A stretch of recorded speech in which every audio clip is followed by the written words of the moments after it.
sembunyi, tidak ada yang diam-diam, tidak ada yang gelap-gelap, semuanya harus terang-terang.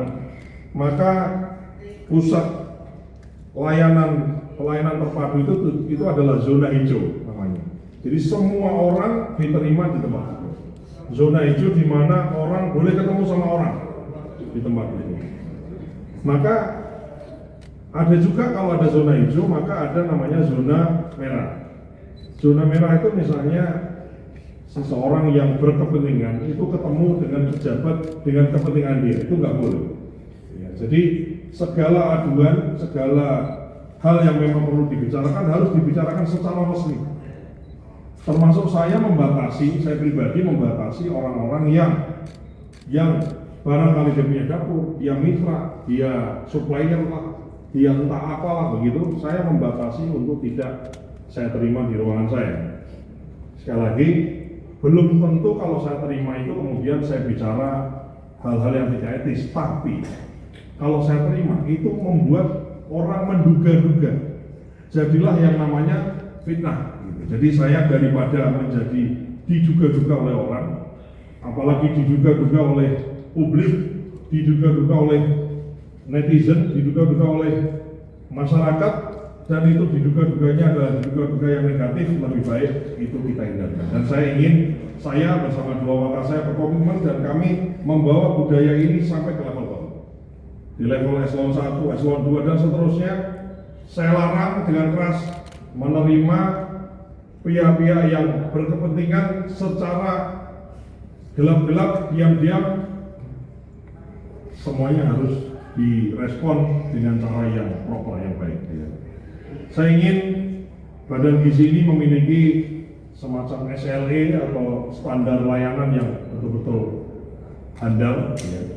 Jadi pusat pelayanan terpadu itu adalah tempat curhatnya orang, tempat mengadu orang. Di situ ada call center-nya. Di call center ada nanti diupdate kemudian keluhannya sampai di mana. Jadi mohon maaf, barangkali kalau sekarang ini misalnya kok kemarin-kemarin orang ada yang ngadu lama gitu ya. Nah, kami lagi benahi semua. Kasih kami beberapa hari. Ini insya Allah semua aduan ada nomor aduannya itu di follow up sampai di mana, sudah ditanggapi di mana dan lain-lain. Insya Allah kita siapkan itu semua. Sehingga betul-betul orang itu tidak ada yang tidak merasa puas. Ya, jadi semua orang itu kemudian boleh bercerita, berkeluh kesah atau barangkali bertanya, harus ketemu apa yang dia inginkan.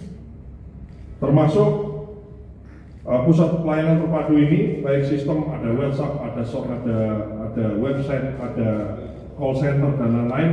Itu kemudian yang tidak terselesaikan itu kemudian maju ke meja pimpinan. Jadi kami bisa mengetahui hal-hal mana saja yang tidak bisa diselesaikan di level-level tertentu. Jadi saya monitor tiap hari, kemudian keluhan-keluhan itu. Ada memang ya, misalnya ada orang mengenal saya, kemudian bertanya, Pak, kok ini top up-nya kami belum bisa masak misalnya.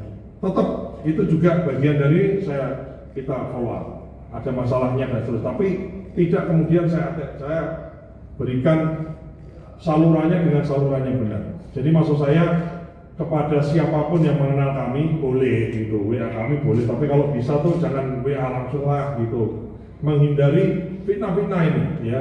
Lebih baik tetap pakai jalur yang baik. Kalau Anda semua sahabat saya, sayang sama saya, please harus mengadu, harus komplain, harus bertanya ke saluran yang kita sediakan. Kami siap untuk memperbaiki komunikasi, pelayanan, kemudian update dari mulai follow up-nya itu kira-kira sejauh mana kita lagi perbaiki ke sana. Jadi saya mohon dukungan semuanya. Insya Allah ini sesuatu hal yang tidak sulit, bukan rocket science, ini hal-hal yang lumrah gitu ya.